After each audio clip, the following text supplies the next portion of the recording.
62. La force sexuelle dans son importance pour l'ascension spirituelle. J'attire, encore une fois, l'attention sur le fait que tout ce qui vit dans la création se divise en deux genres. Le conscient et l'inconscient de soi-même. Le conscient est la progression de tout inconscient. Ce n'est que par l'action de devenir conscient que se forme aussi l'image fidèle du Créateur, ce que nous comprenons sous la forme humaine. La formation va progressivement de pair avec l'action de devenir conscient. Or, dans la première création, laquelle étant la plus proche de l'esprit créateur et ne pouvant être que spirituelle, il existe à côté de l'être humain spirituel conscient créé en premier, le spirituel encore inconscient. Dans cet inconscient qui possède les mêmes caractéristiques que le conscient, se trouve tout naturellement l'impulsion à poursuivre l'évolution. Cette dernière ne peut cependant se faire que par le développement progressif vers l'autoconsci. Lorsque dans cet élément spirituel inconscient, l'impulsion vers le devenir conscient s'est accrue jusqu'à un certain degré, survient, au cours de l'évolution la plus naturelle, un processus qui équivaut à une naissance terrestre. Faisons seulement attention à notre entourage. Ici, le corps de matière dense expulse spontanément tout fruit devenu mûr, chez l'animal comme chez l'être humain. Tout arbre aussi rejette ses fruits. Ce processus est la répétition d'une évolution continue, dont la base se trouve dans la première création, nommée le paradis. Par analogie, lorsque l'inconscient poussé vers le conscient arrive à une certaine maturité, il se produit là, d'une façon auto-active une répulsion, une séparation des autres éléments inconscients, autrement dit, une expulsion. Ces particules spirituelles inconscientes ainsi expulsées constituent alors les germes d'esprit des êtres humains en devenir. C'est le processus de l'expulsion hors du paradis tel que retransmis en images dans la Bible. Ce processus doit s'accomplir, puisque dans l'inconscient réside l'irresponsabilité, tandis que la responsabilité mûrit au même rythme que la prise de conscience. La séparation de l'inconscient venu à maturité est donc indispensable pour l'esprit qui tend, par une impulsion naturelle, à se développer vers le conscient. Elle est un progrès et non une régression. Puisque ces germes vivants ne peuvent pas être expulsés vers le haut, vers la perfection, alors il ne leur reste que l'unique chemin vers le bas. Ici, ils pénètrent dans le royaume de l'essentialité qui est plus lourd et qui ne contient rien de spirituel. De ce fait, le germe d'esprit qui aspire à devenir conscient se trouve soudain dans un environnement qui n'est pas en affinité avec lui, donc étranger, où il est comme nu. Étant spirituel, il se sent nu et à découvert dans l'essentialité plus dense. S'il veut y demeurer ou avancer, ce sera pour lui une nécessité naturelle de se couvrir d'une enveloppe essentielle qui soit composée du même genre que son entourage. Sinon, il ne peut y agir, ni s'y maintenir. Non seulement, comme le dit la Bible au figuré, il doit couvrir sa nudité sur le chemin de la connaissance, mais il s'agit ici encore d'un processus indispensable de l'évolution.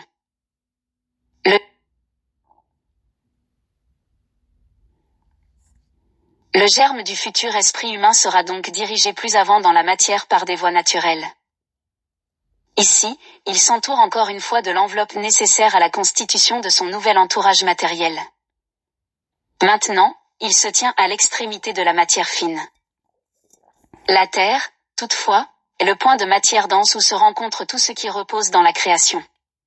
Tout y afflue depuis toutes les parties, qui par ailleurs sont rigoureusement séparées en raison de leurs particularités respectives.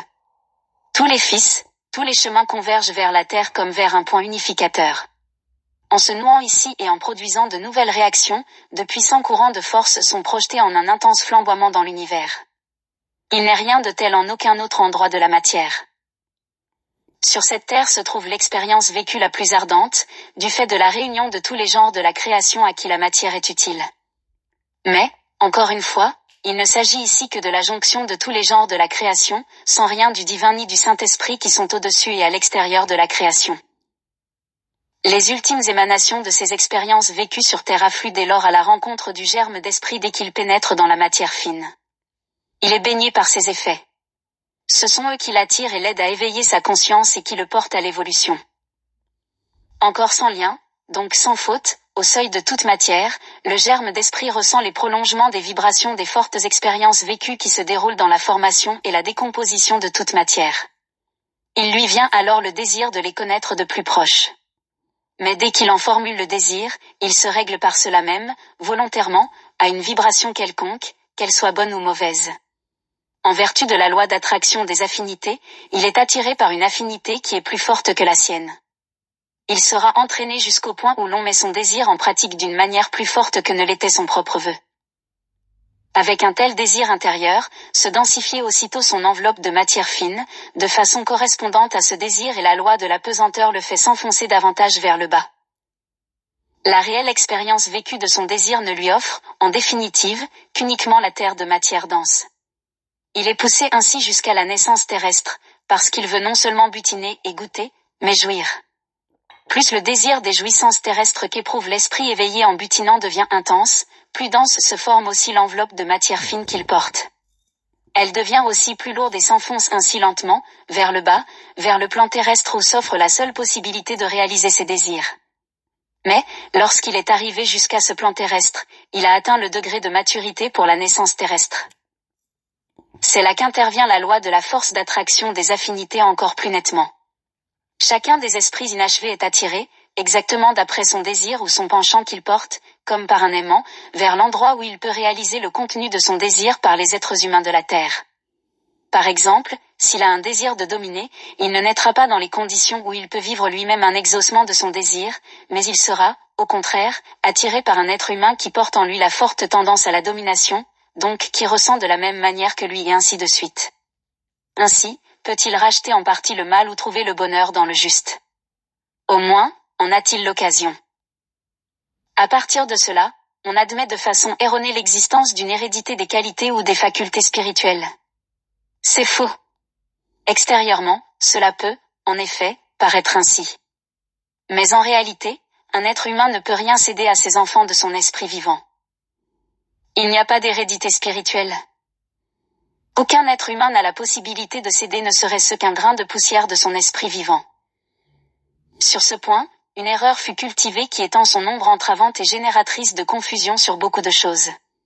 Aucun enfant ne peut remercier ses parents pour une quelconque faculté spirituelle et bien moins encore leur faire un reproche pour des défauts. Ce serait faux et d'une injustice punissable.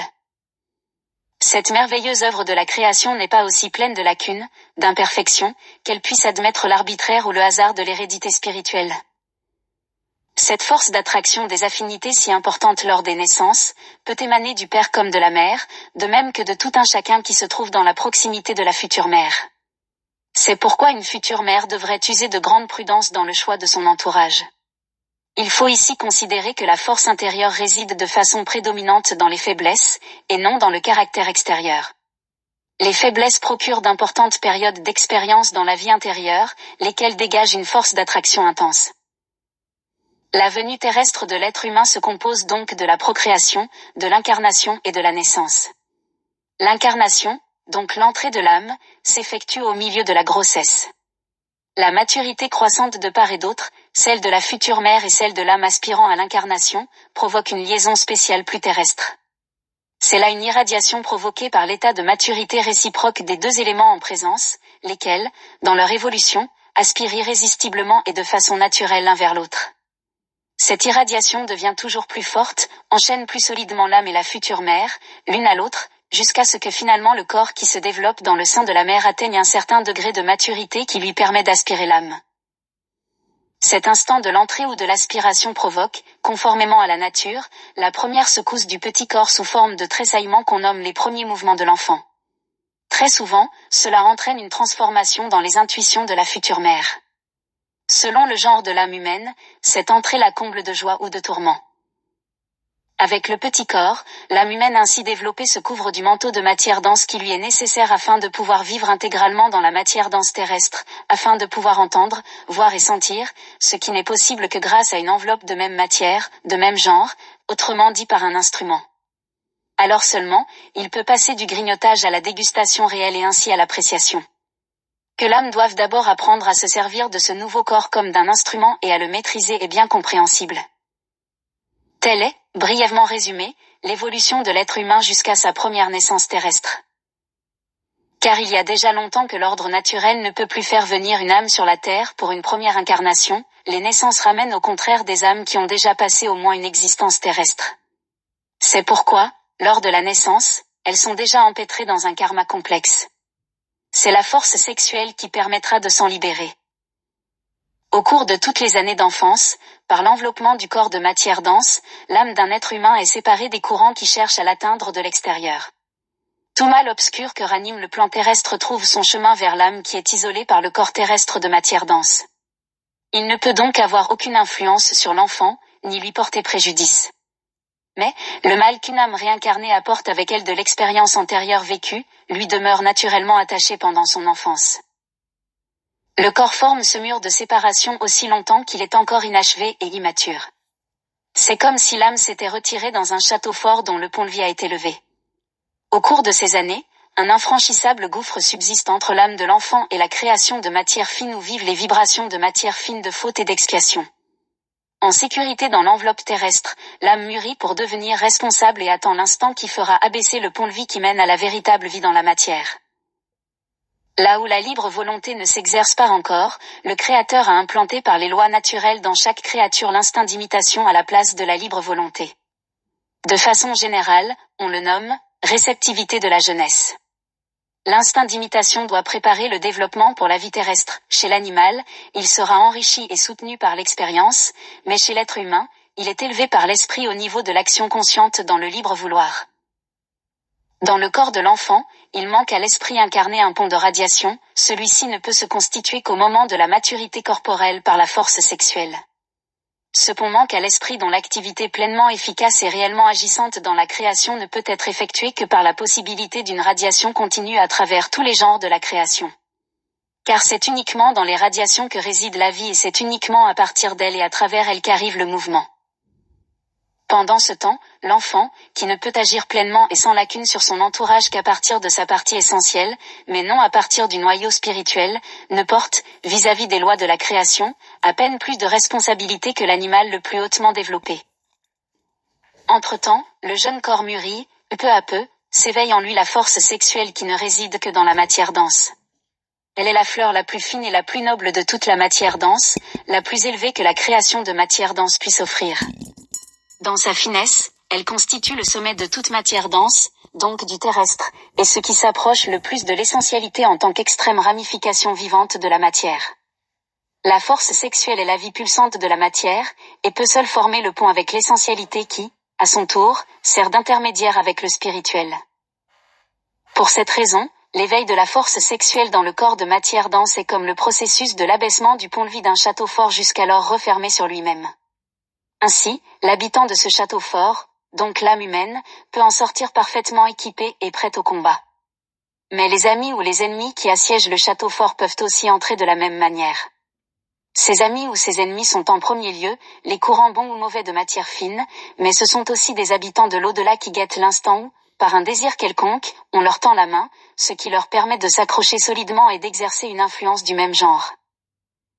Selon l'ordre le plus naturel, les lois du Créateur ne laissent pénétrer du dehors que la force équivalente à celle qui peut être opposée de l'intérieur, de sorte qu'un combat inégal est parfaitement exclu aussi longtemps qu'il n'y a pas de péché.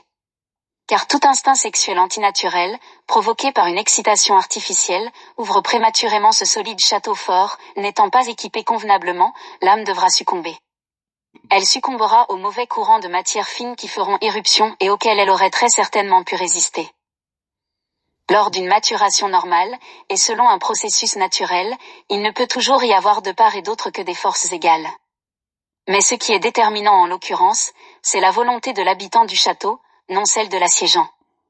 Alors, avec un bon vouloir, il vaincra toujours dans la matière fine, c'est-à-dire dans les processus du monde de l'au-delà que le commun des mortels ne peut voir aussi longtemps qu'il séjourne sur Terre, bien qu'il y soit relié de façon plus étroite et plus vivante qu'avec son entourage visible de matière dense.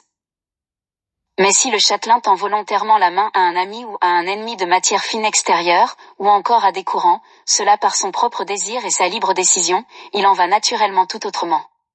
En agissant ainsi, il adopte le genre des assiégeants qui le guettent, ceux-ci peuvent facilement déployer une force décuplée et même centuplée contre lui. Si cette force est bonne, il reçoit des bénédictions. Mais si elle est mauvaise, il récolte sa perte. C'est dans ce libre choix que réside l'activation du libre vouloir personnel.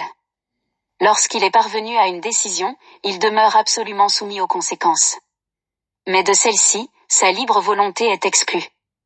Conformément à son libre choix, un bon ou un mauvais karma s'attache ainsi à lui, auquel il demeure soumis aussi longtemps qu'il ne se transforme pas intérieurement. La force sexuelle à la tâche est aussi la capacité d'embraser terrestrement tout le ressenti spirituel d'une âme. C'est uniquement par ce moyen que l'esprit peut obtenir vraiment la liaison avec toute la matière et acquérir ainsi toute sa valeur sur terre.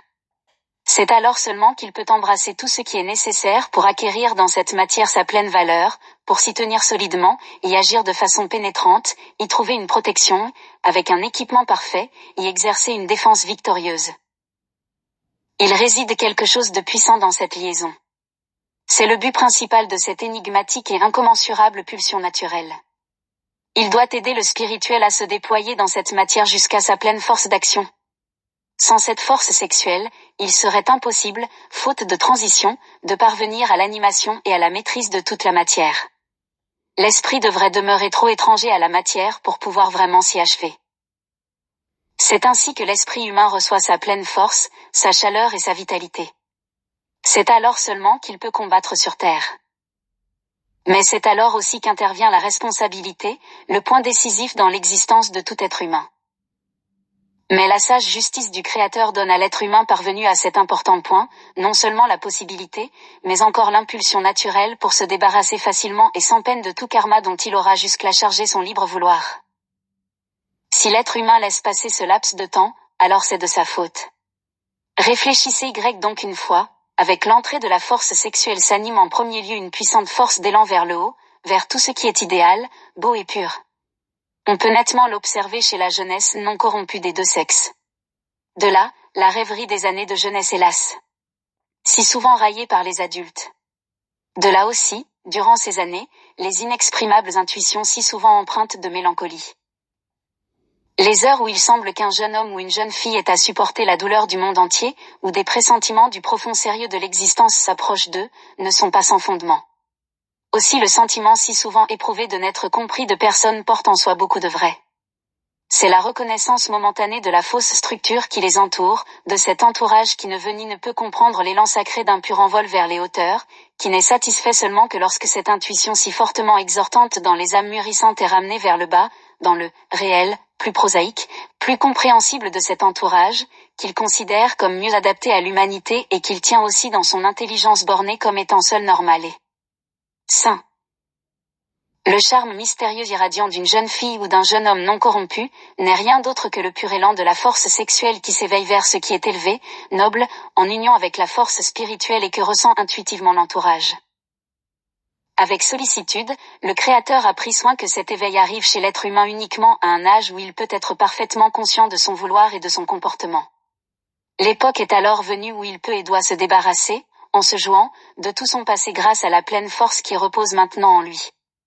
Cela devrait même tomber tout seul si l'être humain maintenait son vouloir vers le bien dans lequel il est sans cesse entraîné à cette époque. Alors, il pourrait, comme les intuitions l'indiquent exactement, s'élever sans peine jusqu'au degré qui lui appartient en qualité d'être humain. Voyez la manière d'être rêveuse de la jeunesse non corrompue. Ce n'est rien d'autre qu'intuition de s'envoler, en s'arrachant à toute souillure, rien d'autre que l'ardente nostalgie vers l'idéal. Cette agitation inquiète est le signe qu'il ne faut pas gaspiller le temps, qu'il faut rejeter énergiquement le karma et commencer l'ascension spirituelle. C'est quelque chose de merveilleux que de se tenir dans cette force concentrée, d'agir en elle et avec elle. Mais cela, seulement aussi longtemps que la direction que l'être humain a choisie est bonne. Quelle pitié au contraire, que de gaspiller superficiellement cette force dans l'ivresse des sens et de paralyser ainsi son esprit. Mais, hélas, l'être humain néglige dans la plupart des cas cette si précieuse époque de transition et se laisse orienter vers de faux chemins par un entourage, qui s'y connaît, des chemins qui le retiennent et le conduisent alors vers le bas. De ce fait, il ne peut pas rejeter les vibrations troubles qui se sont accrochées à lui. Celles-ci ne font au contraire que bénéficier d'un nouvel apport de force de nature identique et ainsi, la libre volonté de l'être humain devient de plus en plus empêtrée jusqu'à ce que, à cause de toutes les mauvaises herbes, il ne puisse plus la reconnaître. Il en est là comme chez des plantes grimpantes qui pour s'élever prennent d'abord appui à un tronc et qui finalement font mourir ce tronc en l'étouffant de leurs tiges qui se sont multipliées. Si l'être humain faisait plus attention à lui-même et à l'ordre de la création entière, aucun karma ne pourrait être plus fort que son esprit parvenu à sa pleine force, aussitôt qu'il établit par la force sexuelle une liaison parfaite avec la matière, à laquelle appartient, oui, le karma. Même si l'être humain laisse passer le temps, même s'il s'empêtre de plus en plus dans la trame de son destin, même s'il sombre encore plus profondément, une occasion se présente alors encore à lui pour qu'il puisse se relever, l'amour. Non pas l'amour plein de convoitise de la matière dense, mais l'amour élevé, pur, qui ne connaît ni ne veut rien d'autre que le bien de l'être aimé. Cet amour appartient aussi à la matière et n'exige aucun renoncement, aucune mortification, mais ne veut toujours uniquement que le meilleur pour les autres. Et ce vouloir, qui jamais ne pense à lui-même, offre également la meilleure protection contre toute attaque. Même à l'âge le plus avancé, l'amour a toujours comme base les mêmes intuitions d'idéal nostalgie de la jeunesse non corrompue telle qu'elle les ressent au réveil de la force sexuelle. Cependant, il se manifeste autrement, il fouette l'être humain mûr jusqu'à lui faire atteindre l'apogée de son pouvoir, oui, jusqu'à l'héroïsme. Il n'y a pas de limite d'âge. La force sexuelle demeure même lorsque l'instinct sexuel inférieur n'est plus, car force sexuelle et instinct sexuel ne sont pas une seule et même chose. Aussitôt que l'être humain se voue au pur amour, que ce soit celui du mari pour sa femme ou inversement, celui d'un ami ou d'une amie, pour des parents, pour l'enfant, peu importe, si seulement il est pur, alors il apporte aussi, comme ce précieux don, l'occasion de repousser le karma qui peut se racheter très vite, symboliquement. Il se dessèche, puisqu'il ne trouve plus aucune résonance de genre semblable, plus aucune nourriture en l'être humain qui, de ce fait, se libère. Et alors, commence l'ascension, la libération des chaînes indignes qui le retenaient vers le bas. La première intuition qui s'éveille est la conscience de son indignité par rapport à l'être aimé. On peut nommer ce processus l'entrée en fonction de la modestie et de l'humilité, donc la réception de deux grandes vertus. Puis s'ajoute le besoin de tenir des mains protectrices au-dessus de l'autre afin de le protéger contre tout mal. Vouloir porter sur les mains n'est pas une expression vide de sens, mais caractérise très bien l'intuition croissante. Il y a un abandon total de sa propre personnalité, un grand vouloir servir qui pourrait à lui seul rejeter tout karma en peu de temps si ce vouloir persistait et ne cédait pas la place à des pulsions purement sensuelles. Enfin, dans le pur amour vient l'ardent désir de pouvoir faire quelque chose de vraiment grand pour l'être aimé, dans le sens le plus noble, de ne pas le blesser ni l'offenser par aucune pensée ni par aucune parole et encore moins par un acte laid. Ainsi naissent les égards les plus délicats. Oh, ça y est. Je m'en doutais un peu. Délicat. Il s'agit alors de maintenir fermement cette pureté de l'intuition et de la faire passer avant tout le reste. Dans un tel état, jamais quelqu'un ne voudra ni ne fera encore quelque chose de mauvais. Il ne le peut tout simplement pas, mais trouve au contraire dans ses intuitions la meilleure protection, la plus grande force, le conseil et l'aide les plus bienveillants. Dans sa sagesse, le Créateur jette ainsi à chaque être humain une corde de sauvetage qui le touche plus d'une fois au cours de sa vie terrestre afin qu'il s'y accroche et s'élève vers le haut. Le secours est là pour tous. Il ne fait jamais de différence d'âge ni de sexe, de pauvreté ou de richesse, de noblesse ou de petitesse. Voilà pourquoi l'amour est aussi le plus grand cadeau de Dieu. Celui qui le saisit est sûr du sauvetage hors de toute détresse et de tout abîme. Avec la toute-puissance de la tempête, l'amour est capable de l'entraîner vers la lumière, vers Dieu qui est lui-même l'amour. Dès que l'amour s'éveille dans un être humain, cet amour qui aspire seulement à porter à autrui lumière et joie, à ne pas le rabaisser par une impure convoitise, mais au contraire à l'élever en le protégeant, alors, cet être se met au service d'autrui sans même en avoir conscience. Il devient ainsi lui-même un donateur désintéressé, un joyeux dispensateur. Et ce service le rend libre. Pour trouver le bon chemin, l'être humain ne doit considérer qu'une seule chose. Au-dessus de tous les êtres humains de la terre plane un grand et puissant désir, celui de pouvoir être réellement à leurs propres yeux tels qu'ils valent aux yeux de ceux dont ils sont aimés. Et ce désir est le bon chemin. Il conduit directement aux cimes. Sans qu'il sache en profiter, beaucoup d'occasions sont donc offertes à l'être humain afin qu'il puisse se ressaisir et prendre son élan vers le haut. L'être humain d'aujourd'hui est comme un homme auquel un royaume serait offert et qui préférerait gaspiller son temps avec un jouet d'enfant. Il n'est que trop évident, et l'on ne saurait s'attendre à autre chose, que les puissantes forces qui sont données à l'être humain doivent le mettre en pièces s'il ne sait pas comment les diriger. Aussi la force sexuelle écrasera-t-elle l'individu et des peuples entiers là où on aura mésusé de sa tâche principale. Le but de la procréation vient seulement en deuxième ligne. Quels moyens la force sexuelle ne donne-t-elle pas à tout être humain afin qu'il reconnaisse sa tâche principale et la vive? Pensons à la pudeur corporelle. Celle-ci s'éveille simultanément avec la force sexuelle qu'elle vient protéger. Ici encore, comme dans la création entière, on peut reconnaître un accord parfait et la gradation descendante fait simultanément apparaître une densification toujours plus grande. Première conséquence de l'éveil de la force sexuelle, l'intuition de pudeur doit jouer le rôle de frein en tant qu'élément transitoire entre la force sexuelle et l'instinct sexuel, afin que l'être humain conscient de son rang ne s'abandonne pas d'une façon animale à l'acte sexuel. Malheur au peuple qui ne prend pas cela en considération. Une forte intuition de pudeur veille à ce que l'être humain ne puisse jamais succomber à une ivresse des sens. Elle le protège contre la passion, car par un événement tout naturel, elle ne lui fournira jamais l'occasion de s'oublier, ne fût-ce qu'un instant. Ce n'est que par la violence que la volonté de l'être humain peut repousser ce don magnifique pour se comporter alors de façon animale. Une telle atteinte violente à l'ordre cosmique du Créateur doit se transformer en malédiction pour lui, car dans son déchaînement, la force dégagée par l'instinct sexuel physique n'est plus du tout naturelle. L'intuition de pudeur fait-elle défaut, l'être humain descend alors du rôle de maître à celui d'esclave et est déchu de son rang d'être humain pour tomber encore plus bas que l'animal. Que l'être humain considère que seule la force de la pudeur empêche la chute. C'est la plus grande sauvegarde qui lui soit donnée. Plus grande est la pudeur, plus noble est l'instinct et plus élevé est l'être humain spirituellement. C'est là, la meilleure mesure de sa valeur spirituelle intérieure.